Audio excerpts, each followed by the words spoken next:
Now see, this is a very interesting problem. Okay, it's based on fuse wires. Okay, fuse wire मतलब basically normally जो हमारे wires होते हैं, they not only when H amount जब current pass करोगे उसमें क्या होता है, करंट पास करने से उसमें से हीट डेवलप होता है, राइट?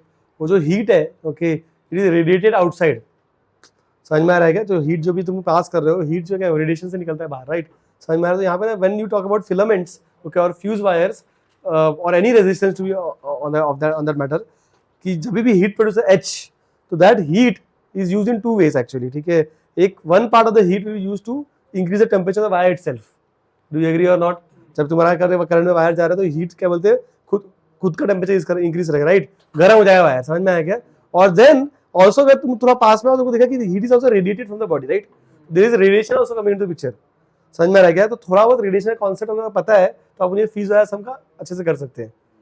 समझ में आया ना? ठीक है. तो because the thing I told you last lecture में कि फ्यूज वायर से हम लोग को क्या लगता है कि जितना लंबा लेंथ होगा उतना ज्यादा रेजिस्टेंस होगा, R is equal to ρl by A. ठीक है. तो it means how much current can pass through it, okay, that will depend on what, कि व्हाट इज कितना. देखो, अगर H is equal to I2RT है, ओके, तो ज्यादा अगर तुम्हारा R बढ़ेगा तो उतना ज्यादा करंट, उतना देखो, मतलब बोलने का तो ये है कि what is the use of fuse wire. हम वायर का यूज क्यों करते हैं? अगर एक फ्यूज वायर लगाया है तो सर्किट ब्रेकर की तरह इसको यूज करते हैं, राइट? है ना? समझ लो यहाँ से वही बैटरी लगा के रखा है हमने, ओके, V और करंट I जा रहा है यहाँ पे. तो व्हाट विल हैपन कि वी वांट कि अगर if I crosses threshold value, उसका क्या होना चाहिए? फ्यूज वायर शुड मेल्ट ना, ठीक है, ओके. तो हम लोग का पता है कि जो मेल्ट करने के लिए क्या चाहिए? H, और जो H है वो है I2RT, है ना? तो H तो लिमिटेड है, मतलब जैसे अगर 100 कैलोरीज चाहिए मेल्ट करने के लिए, ओके, तो अगर 100 कैलोरीज चाहिए, अगर मैं R बढ़ा दूं बाय इंक्रीजिंग L, ठीक है, तो मेरा करंट भी इन्फ्लुएंस हो जाएगा.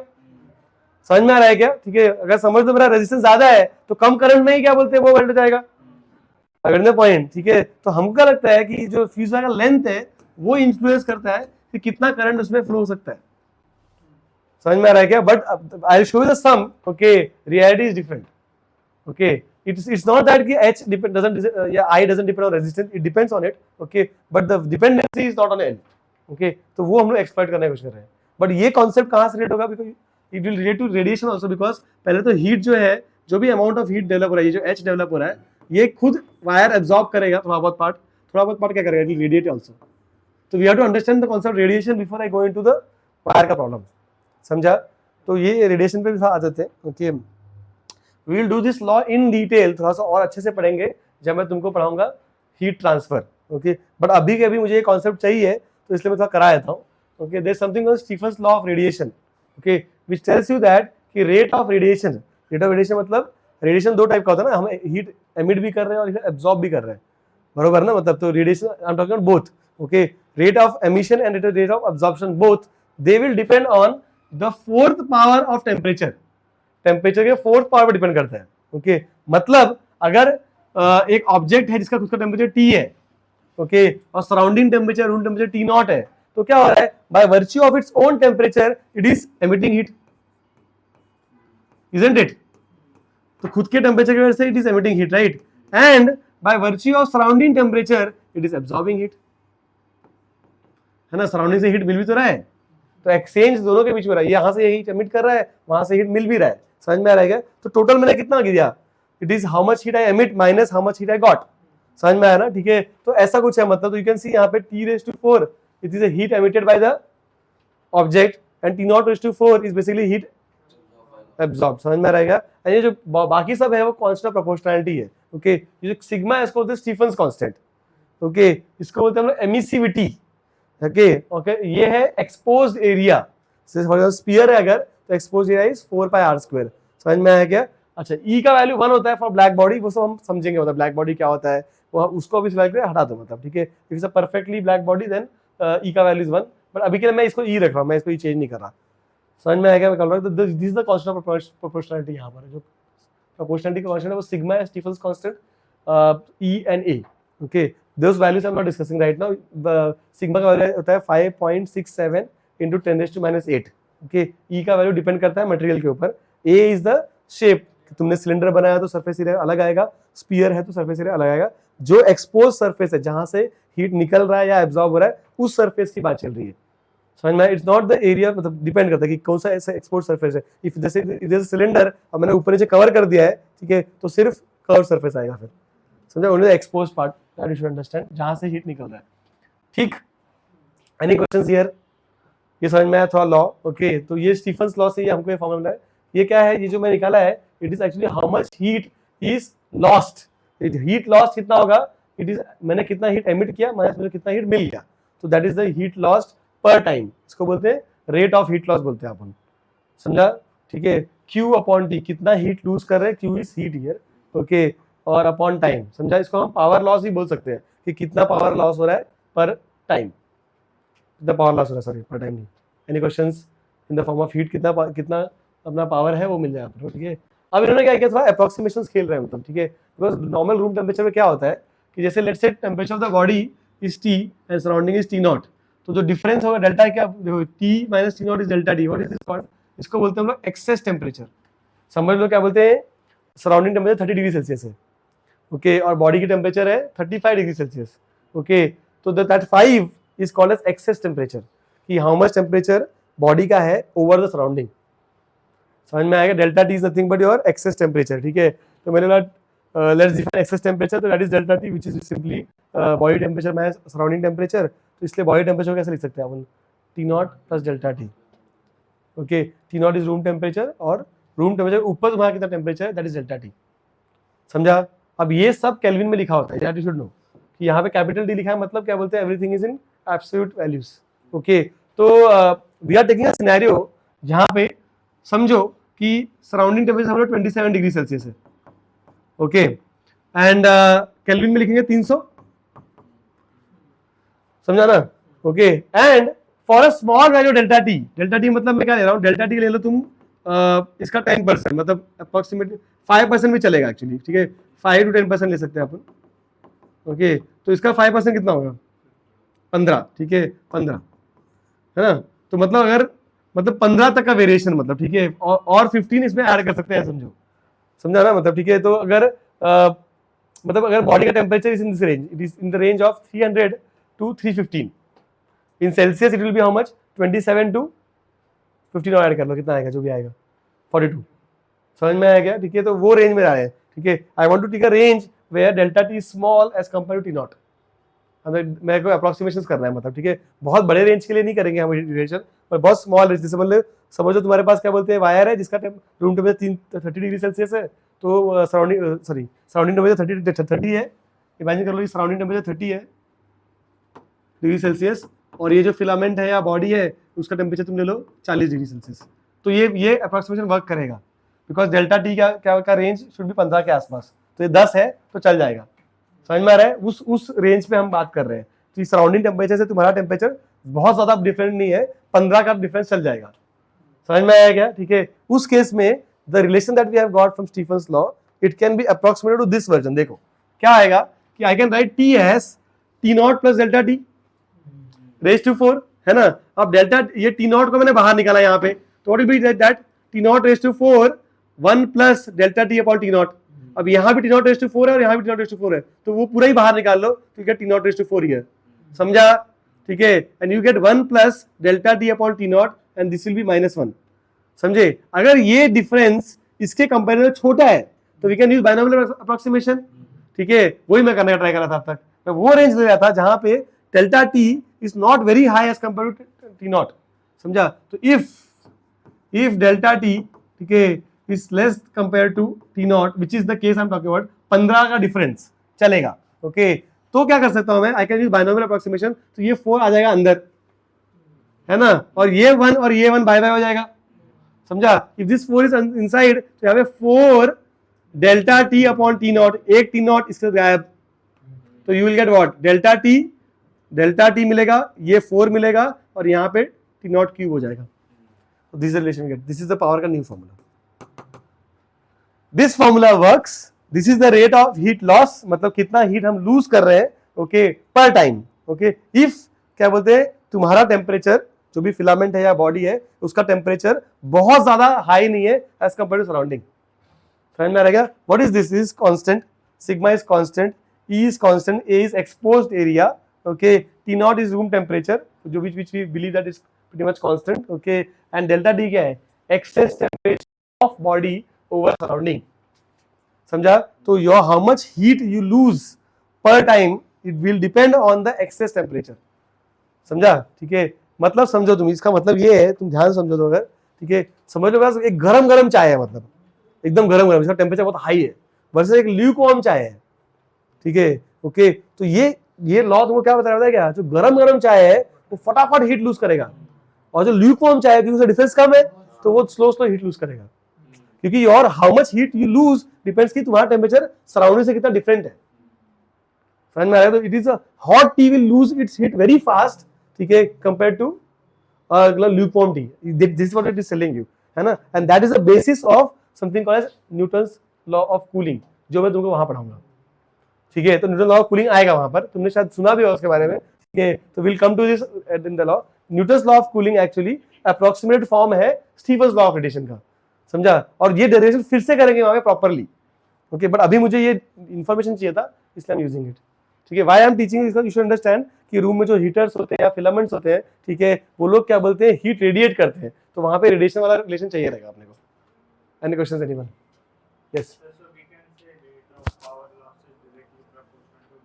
yes we can say that, definitely we can say that, ठीक है, okay, and I'm assuming that कि A and T naught is constant, okay, should I go ahead? Fine, okay, now let's come to our problem, okay. I have assumed a filament जिसका you know radius of cross section is small r, then we can say that cross section area will be pi r square। एक filament का length हमने L मान लिया है, resistivity रो है, मास M लिया है, S is specific heat capacity, okay, ऐसा सब डेटा अज्यूम करके, तो resistance can be written as what, rho L by A will take area of cross section, okay, तो पाई r स्क्वायर आएगा यहाँ पर, समझा ना। ये एरिया कौन सा है, रेजिस्टेंस में जो एरिया था कौन सा था, एरिया ऑफ क्रॉस सेक्शन लगता है, ठीक है। बट यू शुड अंडरस्टैंड कि अगर स्टीफन्स लॉ का एरिया क्या है, exposed area, that is different, it's not the same, okay, ठीक है, चलो, ओके। तो जनरली अगर एक्सपोज एरिया लिखना होगा तो कैसे लिखेंगे, वायर की जो एरिया ऑफ क्रॉस बहुत कम होती है, राइट, तो mostly the exposed area is the curved surface area, तो यहाँ पे एक्सपोज एरिया लिखना होगा तो आई राइट 2 पाई RL, समझा ना, मतलब अगर wire is radiating heat, right, तो यू शुड नो दैट कि ये look at this rod, okay, this area curved surface is much high as compare to these areas, right, ठीक है। तो एक्सपोज एरिया में हम ये वाला एरिया कंसीडर करते हैं, यहाँ से हीट निकल रहा है, समझे, यहाँ से हीट नेग्लिजिबल। Any questions?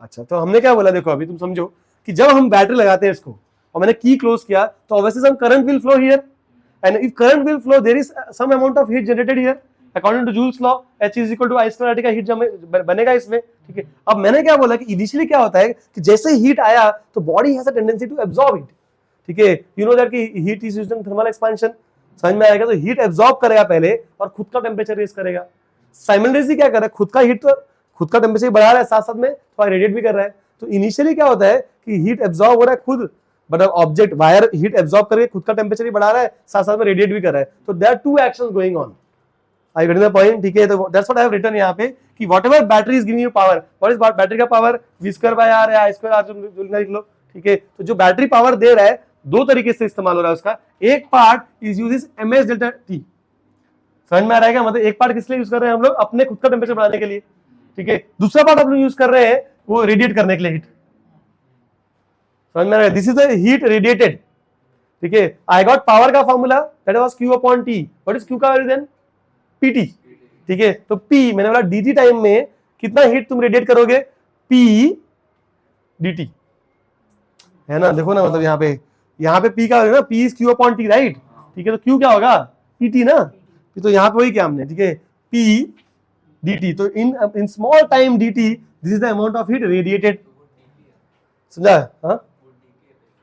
हाँ, ये dp नहीं है, dq है, ये this thing is dq is p dt, समझ में आ रहा है क्या, ठीक है। तो in small time dt the amount of heat will B how much, it will be the power, ठीक है, इनटू द टाइम, समझ में आया क्या, ये फॉर्मूला समझ में आया सबको। अब ये देखो यहाँ पे ध्यान दे रहे हो क्या मैंने क्या किया, इको यू सी दैट यहाँ पे एक्सपोज एरिया आएगा, तो मैंने क्या लिया 2 पाई RL, can you spot it, समझ में आएगा, ध्यान देना, मतलब मैंने से येलो में लिखा इसको, ठीक है। और देख अब यहाँ पे देखो, ठीक है, ये तो सिंपल है, मतलब if for in very small time interval temperature बहुत ज्यादा चेंज हो जाएगा, ठीक है, temperature changes by very small fraction and I am calling उसको D T, capital T.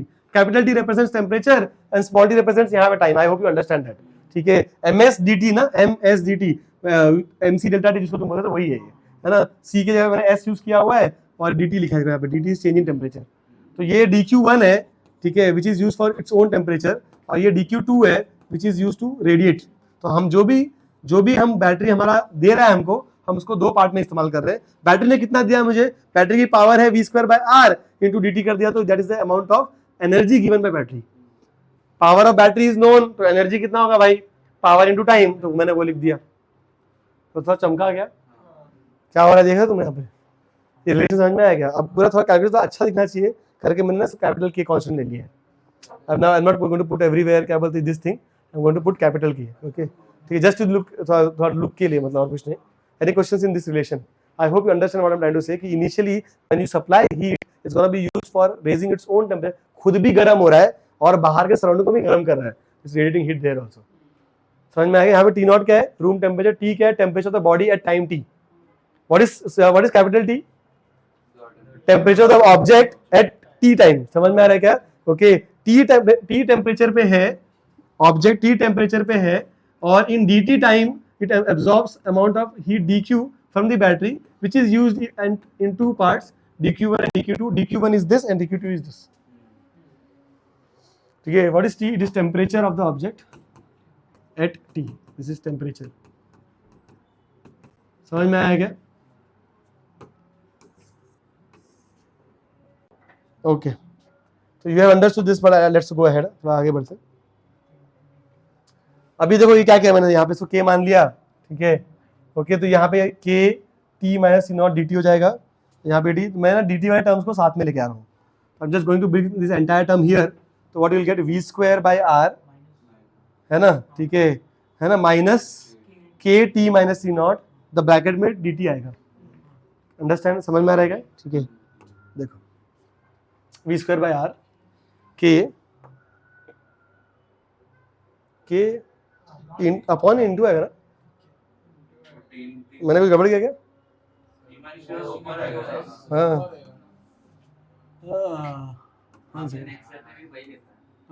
One second change, के टी माइनस T0, है ना, बराबर ना, ये पूरा टर्म इधर आएगा, है कि नहीं, बराबर ना। मैं देखो यहाँ पे आएगा, ठीक है, देखो गड़बड़ तो नहीं करा मैं, तब तो गड़बड़, ठीक है, and then dt, ms dt, ठीक है, सही है ना। अभी क्या कर रहा हूँ देखो, अभी मैं क्या कर रहा हूँ कि ये पूरे सामान को इसको मैंने r मल्टीप्लाई कर दिया मैंने, ठीक है, यहाँ पे r मल्टीप्लाई किया, ओके, और ये वाला r यहाँ ले लिया, तो ms r हो जाएगा, राइट, और यहाँ पे v² minus k r t minus C0 हो जाएगा, राइट। तो dt, देखो इंटीग्रेट करने के लिए वी विल नीड t का terms one side and t small t का टर्म्स वन साइड, राइट। तो dt को यहीं रख दिया मैंने, और ये पूरे टर्म को उठा के यहाँ रख दिया। तो समझ में आया क्या? समझ में आ रहा है कि नहीं? अगर द पॉइंट, श्योर, ठीक है, नाउ दिस इज प्रॉपर। ये मैंने यहाँ पे गड़बड़ किया था, यहाँ बराबर है, बराबर ना, सही है ना, ठीक है। तो now if you integrate, okay, तो लेट्स से 0 टाइम पे temperature was T0, after some time t temperature is T, you will get T as a function of T। मतलब किसने पूछ लिया कि 10 सेकंड के बाद बॉडी की टेम्परेचर क्या होगी, या मतलब फिलामेंट का टेम्परेचर क्या होगा, तो तुम निकाल सकते हो। समझा? This will give you, this integration is not very tough, okay, कर सकते हो, मतलब ठीक है, मैंने नहीं किया, सॉल्व नहीं किया मैंने, ठीक है, ओके, जरूरत नहीं पड़ा इसलिए, बट तुम सॉल्व कर सकते हो, है ना। I think you will get a term, यहाँ पे ln में आ जाएगा आंसर, यहाँ पे ln में आ जाएगा कुछ तो, ठीक है, ओके, और यहाँ पे t में आंसर रहेगा, और फिर ln उतर जाएगा तो एक्सपोनेंशियल हो जाएगा, ठीक है, तो कुछ एक्सपोनेंशियल टाइप रिलेशन आता है, समझ में आया ना, मतलब ठीक है, okay, you get some exponential term. In fact if you look at the term very carefully, what you will realize कि ना what really happens कि the object का temperature it will change only for some time, after some time it becomes constant, ठीक है, yes, वैसा कुछ आएगा, 1 minus, I think you should get something of this sort, 1 minus e raised to minus x types, ठीक है। तो देखो मतलब, बट ऐसा कुछ होना चाहिए, you can solve it and see what you get, but this is the relation if they ask you कि what is the temperature of the filament, ठीक है, ओके। अभी हम लोग क्या करते हैं, जो ये वो स्टेज है जहां पे heat is used in both radiating as well as increasing its own temperature, but eventually क्या होता है पता है क्या, कि एक टाइम तक ही ऑब्जेक्ट हीट एब्जॉर्ब करता है, समझा। उसके बाद क्या होता है कि वो एब्जॉर्ब करना बंद कर देता है, ठीक है। उसके बाद क्या करेगा, वो सिर्फ और सिर्फ रेडिएट करेगा, समझा। The temperature of the object will eventually become constant. You can derive this relation to understand कि स्टार्टिंग में वो हीट एब्जॉर्ब करता है और गर्म होने लगता है, एक लिमिट के बाद वो गर्म होना बंद हो जाएगा, मतलब खुद का टेम्परेचर रेस नहीं होगा, जो भी हीट आएगा वो सिर्फ रेडिएट करेगा। It kind of becomes perfect radiator, you can see from the relation of, ठीक है, ओके। उसके बाद बहुत ज्यादा हीट आया तो मेल्ट भी हो जाएगा, समझ में आ रहा है क्या, ठीक है, ओके। बट अंडरस्टैंड कि एक टाइम तक ही वो हीट इट्स लाइक बैलेंसिंग, मतलब समझा कि नहीं। स्टार्टिंग में क्या हो रहा है कि हीट आ रहा है, मतलब if you see this relation उससे भी समझ में आता है, ठीक है, कि स्टार्टिंग में हीट आ रहा है तो इधर भी यूज कर रहा है, इधर भी यूज कर रहा है, धीरे धीरे क्या बोलते हैं दोनों बढ़ेंगे, मतलब बढ़ते बढ़ते it kind of steady state पे you reach where you no more absorb heat for self, you just heat absorb heat and radiate it, कि समझा ना, कि उससे ज्यादा हीट एब्जॉर्ब करेंगे तो क्रिस्टल स्ट्रक्चर ज्यादा डिस्ट्रॉय हो जाएगा तुम्हारा, समझा ना, ठीक है, ओके। तो इसलिए क्या बोलते हैं, वो हीट एब्जॉर्ब नहीं करे, हाँ और ज्यादा हीट करो तो मेल्ट भी हो सकता है, अगर मैं पॉइंट, ठीक है, तो बस समझो, मतलब ठीक है। तो व्हाट इज हैपनिंग यहाँ पर कि तो इवेंचुअली ऐसा होगा, ये जो है इसको हम लोग ऐसा बोलते हैं, दिस रिलेशन वर्क्स, इसको बताऊं बिफोर स्टेडी स्टेट रिलेशन, इसको बोलते हैं बिफोर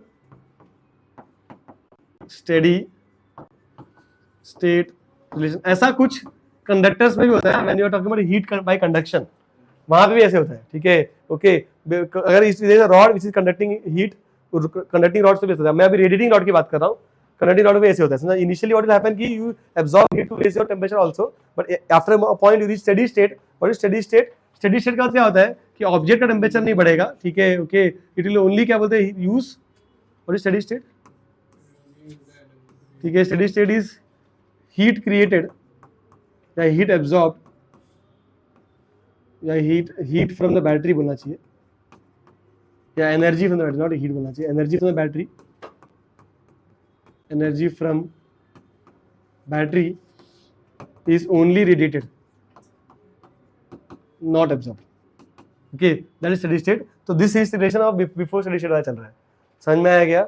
अब तुमको एग्जाम में क्वेश्चन क्या पूछ सकते हैं, पहला क्वेश्चन तो ये हो सकता है, ठीक है, जहां पे क्या बोलते हैं कि मुझे बताओ कि what is the temperature of the object at a particular moment, ठीक है, ओके, है ना, और टाइम, ये टाइम पे कितना है, वो टाइम पे कितना है, बट ये वाला कब चलेगा, only till we reach steady state. After steady state, your temperature becomes constant. So this can be a question, ठीक है, this can be a question where what is the temperature of the object when it reaches steady state? कितने temperature तक ऐसा होगा कि object heat absorb कर रहा है, ओके, खुद के लिए, और एमिट भी कर रहा है, ओके, है ना, और बताओ कौन से टेम्परेचर कैसे चलेगा, मतलब find the steady state temperature, ऐसा क्वेश्चन भी आ सकता है। If they ask for steady state temperature, तो व्हाट यू डू, तुम क्या करोगे, यहाँ पे जो भी ये वाला पार्ट निकल जाएगा, है कि नहीं, है ना। If you reach steady state then you are not absorbing heat to raise your own temperature, you are just absorbing heat and you are just radiating in the surrounding, समझ में आ रहा है क्या, ठीक है। तो ये वाला इक्वल टू ये वाला कर सकते हो आप, समझ में आएगा, ठीक है। तो इससे मिल जाएगा, तो इससे जो भी टी मिलेगा that will be steady state temperature. You can just state कि after some time filament achieve steady state, okay, that is its own temperature becomes constant and then T becomes constant, which means क्या बोलते हैं, power delivered by the battery will be used only for radiating heat, समझ में आया क्या। तो ऐसे v square dt is equal to k t minus dt, dt cancel करो, solve करो, you should get this value. So this is the value at which object will stop what, absorbing heat, okay, it will just radiate heat. तो ये temperature मिल जाता है अपने को, क्या temperature तक होगा, सिर्फ ये क्वेश्चन नहीं पूछ सकते हम लोग। देन क्या बोलते हैं, upper limit should be steady temperature. तो यहाँ पे जाकर तुम लिमिट जो डालोगे वो लिमिट डाल दो, वो टाइम मिल जाएगा, समझ में आया क्या, ठीक है। इफ यू वांट टाइम कितना लग रहा है, ठीक है, तो उस या तो फिर तुम और कोई तरीका है क्या, नहीं, है ना, ठीक है, okay. Any questions here, you got this, ठीक है। तो this is there are two possible questions I told you, मतलब एक तो temperature time relation steady state के पहले पूछ सकते हैं, और एक स्टेडी स्टेट रीच करके तो क्या टेम्परेचर होगा वो पूछ सकते हैं। One more question which is the actual question, actually जो हमको करना था, ठीक है, प्रूव दैट फ्यूज वायर, ठीक है, melting point is independent of its length, okay, ये उन्होंने पूछा हमको, ओके, और ये बहुत डिफिकल्ट टू अंडरस्टैंड है because generally we associate heat with resistance and length and resistance are closely related, right, कि लेंथ और रेजिस्टेंस, तो अगर रेजिस्टेंस और लेंथ कैसे हटा सकते हैं हम लोग, राइट, ठीक है, बट ऐसा वर्क नहीं करता, रेडिएशन थोड़ा वर्क नहीं करता ऐसा, तो उन्होंने वही प्रूव किया, आगे जाके बोला कि देखो V square by R is equal to K T minus T naught. R को इसको मैंने आई स्क्वायर आर कर दिया, मतलब करंट में, बिकॉज जनरली क्या होता है ना, हम वोल्टेज नहीं देते, हम करंट देते कितना पास होता है किसी फ्यूज वायर से, ज्यादा करंट बढ़ता है अगर तो फ्यूज वायर मेल्ट हो जाता है, ठीक है। तो इन्होंने क्या किया कि इसको वी स्क्वायर बाय आर को आई स्क्वायर आर लिख दिया, और ये के को मैंने एक्सपांड कर दिया, it was actually 4 E A sigma T naught raise to 3, और ये ए जो है वो एक्सपोज्ड एरिया है, ओके, तो मैंने इसको 2 पाई आर एल लिख दिया, और रेजिस्टेंस जो है वो रो एल बाई ए है, बट ये ए क्या बोलते हैं, क्रॉस सेक्शन वाला एरिया है, ठीक है, तो इसलिए पाई आर स्क्वायर लिखा हुआ है मैंने। If you remember diagram was like this was R, this was L, I hope you remember this, okay. तो वो लिखा हमने और देखा तो एल एल बाय बाय हो गया, okay, and we can say that कि I square is proportional to water.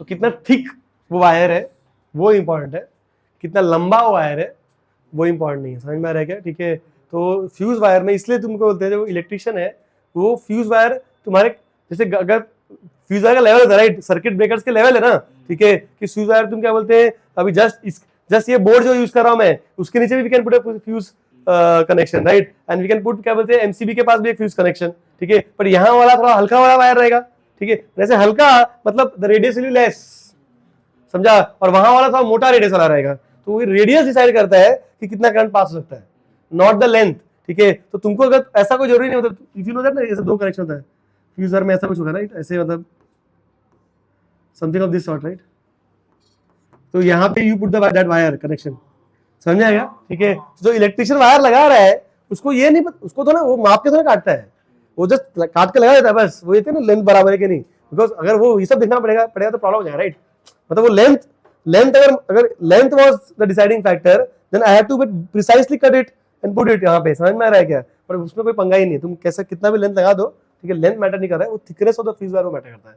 तो जो यूज है ज्यादा करंट वाला अगर तुमको कहते हैं यूज है, ठीक है, तो मोटा फ्यूज वायर यूज करते हैं हम लोग, और अगर कम करंट का यूज है तो पतला यूज करते हैं, तो it is the I versus R relation which is important, समझ में आया क्या। और क्वेश्चन बना सकते हैं ऐसे ही कि हमने अगर 2 एम्पियर पास करना है तो हमने क्या बोलते हैं वायर यूज किया 2 mm का, ओके, तो अगर 6 एम्पियर पास करना है तो कौन से थिकनेस का वायर चाहिए, that question can be asked.